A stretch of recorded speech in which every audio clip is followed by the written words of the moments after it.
Hello, and welcome to the Empower and Uplift podcast, where we explore the heart of societal issues with a focus on education, truth, and change. This channel is dedicated to being educational, thought-provoking, and factual, while fearlessly addressing controversial topics that impact our lives and communities. Our mission is to spark meaningful conversations, challenge conventional thinking, and inspire positive action. If you find value in what we're doing, please like this video, subscribe to our channel, and hit the notification bell so you never miss an update. Your support helps us continue to create content that informs, engages, and empowers. Now, let's dive into today's topic and unpack the issues that matter most. Thank you for tuning in to Empower and Uplift. Welcome to the deep dive. Today we are going to be exploring a really complex issue. Yeah. The link between education and crime in Jamaica. Right. You've sent over some fascinating articles and your own personal notes. Yes. So it seems like you're already ahead of the curve on this one. Yeah, I've been doing some reading on this for a while. Great. Yeah. But how much of Jamaica's crime problem can really be traced back to its education system? Right. That's what we're going to unpack together. Okay. We'll be diving into the history, the current struggles, and even some potential solutions that are being proposed. Well, okay, sounds good. I'm excited to dig into this with you, Yeah. especially those details about how Jamaica's colonial past still shapes things today. It's true that the ghosts of colonialism are still haunting Jamaica's education system, Interesting. even though there have been strides since independence. Right. What's particularly striking is that these echoes aren't just abstract. They manifest in the very structure of the system. Okay. The articles point out Yeah. that education in Jamaica was initially designed for a privileged few, creating this baked-in inequality from the start. So we're not just talking about like a few schools being better than others. No. We're talking about a system where access and quality were inherently linked to your social standing. Exactly. From the very beginning. From the very beginning. That's a tough legacy to overcome. Absolutely. Like- It's like building a house on a foundation that's already cracked. Right. You can try to patch it up, but those cracks will keep reappearing. Okay. And those cracks manifest in the challenges we see today. So give me an example. Take, for example, the issue of underfunding and inequality Yeah. between urban and rural schools. Okay. It's not just about a lack of resources. It's about who gets access to those resources and who gets left behind. I was particularly struck by a detail in one of your notes Okay. about how this lack of resources Yeah. plays out on the ground. We're not just talking about fancy computers or Right. state-of-the-art labs, are we? No, not at all. It's more basic than that. You're absolutely right. Right. We're talking about things like textbooks, Okay. functional bathrooms, Wow. and even basic school supplies. Really? Things that most of us take for granted. Yeah.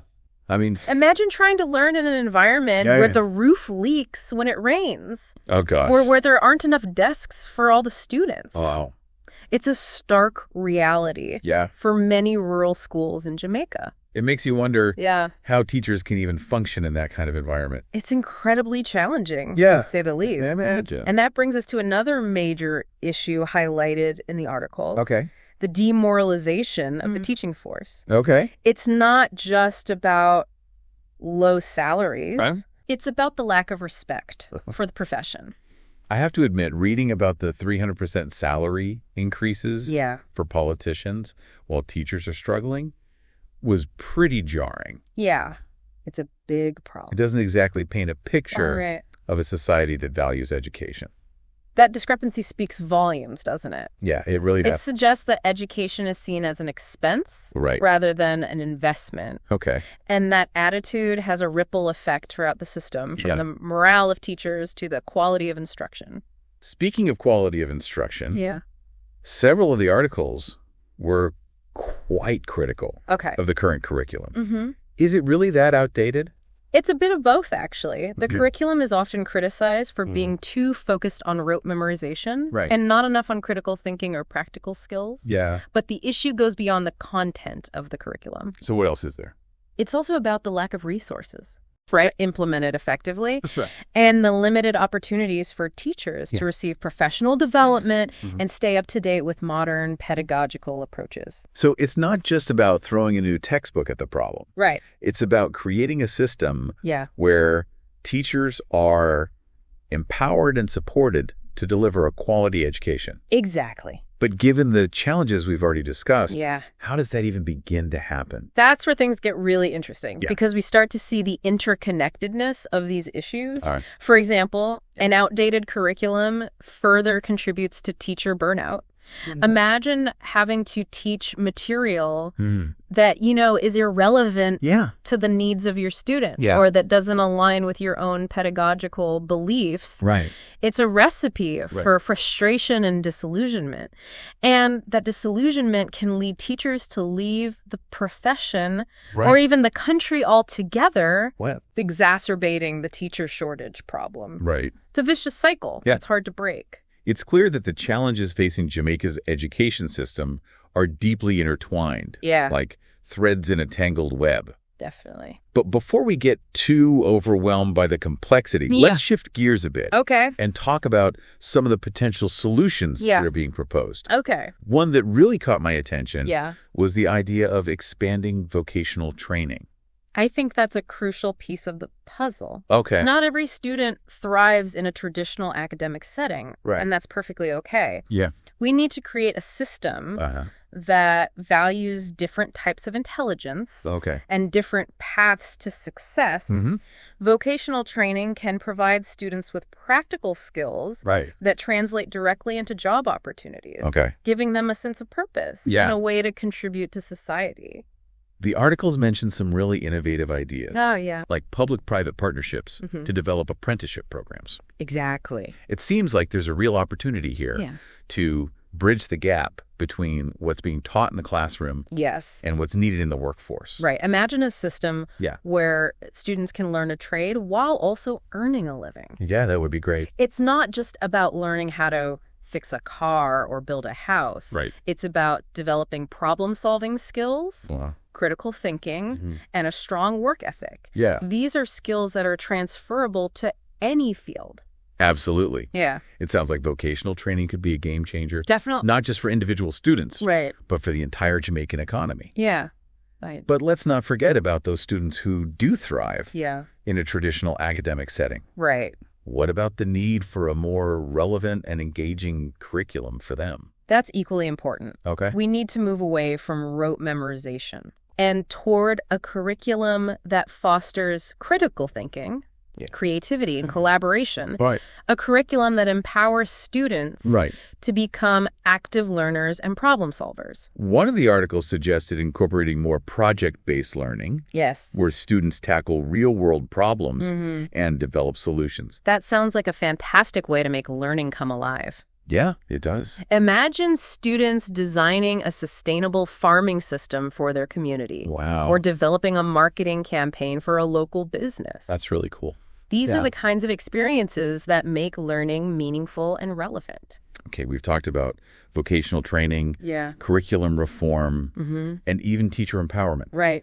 But there's another piece of the puzzle that we haven't touched on yet. Okay. What's that? The role of the community. Right. Several of the sources highlighted community disengagement Yeah. as a contributing factor Shoots it. to the challenges within the education system. That's a critical point, and it often gets overlooked. Yeah, I think you're right. Education isn't just the responsibility of the schools. It's a shared responsibility of the entire community. Okay. When parents are actively involved in their children's education, Yeah. it creates a supportive environment that fosters success. But the sources also acknowledge Right. that many parents face real barriers to participation, Yeah. Like what? like demanding work schedules Right. and lack of transportation. Yeah, those are big ones. So it's not necessarily a lack of interest or concern. Right. It's a lack of opportunity. Exactly. And that's where we need to get creative. Okay. So, We need to find ways to make it easier for parents to be involved. okay. Whether it's providing childcare during school events, offering workshops on parenting skills, Right. or even creating community-based learning centers where families can gather and learn together. I love that idea of community-based learning centers. Yeah. It creates a space where education is seen as a collective endeavor. Exactly. Not just something that happens Right. within the confines of a school building. It's about shifting the mindset from schooling to learning. Okay. Learning can happen anywhere, anytime. Speaking of learning outside of the classroom, Yes. the sources also highlighted the importance of after-school programs Right. and youth engagement initiatives. It seems like there's a real need to provide young people with safe and supportive spaces Yeah, definitely. where they can develop their talents and connect with positive role models. Absolutely. And these programs don't have to be expensive or elaborate. Okay, give me some examples. A local sports league, a community garden project, Okay. a coding club. Yeah. These are all examples of initiatives that can engage young people in positive ways Right. and help them build essential life skills. It's about giving them a sense of belonging, Yeah. a sense of purpose, and a sense of hope for the future. And those are the very things that gangs often exploit, isn't it? You're absolutely right. Gangs thrive in environments Yeah. where young people feel disenfranchised and disconnected. Right. They offer a sense of belonging, a warped sense of purpose, and often a way to make money. Right. But if we can provide young people with alternative pathways, Yeah. if we can show them that there are other ways to Right. achieve success and fulfillment, Right. we can diminish the allure of gangs. It sounds like we need a multi-pronged approach to address the issue of gangs. Definitely. We need to crack down on their criminal activities, Yeah. but we also need to create a society Right. where they have less power to exploit vulnerable youth. Precisely. It's not an either-or situation. Yeah. It's a both-and. Okay. We need to address the root causes that Yeah. make young people susceptible to gang influence in the first place. Yeah. And that means investing in education, creating job opportunities, and fostering strong communities. Right. Where everyone feels valued and supported. It's a complex challenge, It is. but it's not insurmountable. I agree. And it's encouraging to see that there are people in Jamaica who are working tirelessly to create positive change. It's inspiring, isn't it? Yeah, it is. There are teachers who are going above and beyond to provide their students with the best possible education. Right. Community leaders who are organizing programs to keep young people engaged, and policymakers who are pushing for reforms that will make a real difference. I was particularly struck by an anecdote in one of the articles yeah. about a young man who grew up in a tough neighborhood and was on the verge of joining a gang. Right. But then he got involved in a mentorship program Okay. and discovered a passion for music. That's great. He went on to become a successful musician Wow. and is now using his platform to inspire other young people to stay away from crime. That's a powerful story. Yeah, it really is. And it highlights the transformative power of education and mentorship. Yeah. It's a reminder that even in the darkest of circumstances, there's always hope. And it's a reminder that we can all play a role Right. in creating that hope. Absolutely. Whether it's volunteering our time at a local school, donating to an organization that supports education, Yeah. or simply having conversations about these issues and raising awareness, Right. we can all contribute to building a brighter future for Jamaica. Even small actions can have a ripple effect, Yeah. and collectively, Yeah. we can make a real difference. We've covered a lot of ground in this deep dive, We have. from the historical roots of inequality to the innovative solutions being proposed. But before we wrap things up, I want to circle back to that question we posed at the beginning. Okay. How much of Jamaica's crime problem can be traced back to its education system? It's a complex question. Yeah. And it would be an oversimplification to say that a weak education system directly causes crime. It's not that straightforward. Okay. There are many other factors at play. Oh, like what? Poverty, social inequality, the influence of gangs, even the legacy of colonialism that we talked about earlier. So we can't just point the finger at education and say, Right. fix this and crime will disappear. Exactly. It's more nuanced than that. However, the research is pretty clear Okay. that there's a strong correlation between lack of education Yeah. and involvement in criminal activities. Right. When young people don't have access to quality education, Yeah. and they don't have the skills and knowledge they need to succeed in life, they're more likely to become trapped in a cycle of poverty and crime. And that cycle can be incredibly difficult to break. It is. One of the articles mentioned the alarmingly high unemployment rate among Jamaican youth who don't have a high school diploma. Right. It's like the system is setting them up for failure. It's tragic because these young people have so much potential, but they're being denied the opportunity to reach it. Right. And that's where a strong education system can make a real difference. Okay. It's not just about reducing crime. It's about creating a society where every individual has the chance to thrive. It's about empowering young people to become agents of change. Yes. To break free from the constraints of their circumstances and to build a brighter future for themselves and for Jamaica. And that's what makes me hopeful. Yeah. Despite the challenges we've discussed. Mm-hmm. There are so many incredible people in Jamaica who are working tirelessly to improve the education system. Yeah. They're not just talking about it. Right. They're taking action. The articles highlighted some really inspiring initiatives. Oh, yeah, like what? Community mentorship programs, after-school activities focused on STEM fields. Right. Public-private partnerships to create apprenticeship opportunities. It's heartwarming to see such innovation and dedication. Yeah, it is. These are the seeds of change. And with continued effort and investment, they have the potential to blossom into a brighter future for Jamaica. I think it's important to remember that change doesn't happen overnight. It doesn't. It takes time, it takes resources, and it takes a collective effort from individuals, communities, and the government. And it takes perseverance. Right. There will be setbacks. There will be challenges. But we can't give up. Yeah. The stakes are too high. I'm reminded of a quote from one of the articles. Okay. Education is the most powerful weapon which you can use to change the world. Wow. It's attributed to Nelson Mandela. Right. And I think it perfectly captures the essence of our deep dive today. It's a powerful reminder that investing in education is investing in the future. Yeah. It's investing in the potential of every child in Jamaica to create a better world for themselves and for generations to come. Well, you've given us a lot to think about today. It's been my pleasure. Thank you for sharing your expertise and insights with us. Of course. And thank you for facilitating such a thought-provoking discussion. And to you, our listener, thank you for joining us on this journey of discovery. Yes, thank you. We hope it sparked your curiosity and inspired you to learn more about this complex issue. Remember, even small actions can make a difference. Right. If you're feeling inspired, look for ways to support education initiatives in your own community or learn more about organizations that are working to improve education in Jamaica.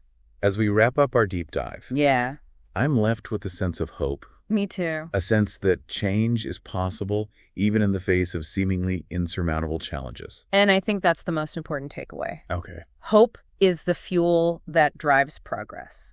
Never lose hope and never stop believing in the power of education to transform lives and build a better world. Thank you for listening. And until next time, keep diving deep.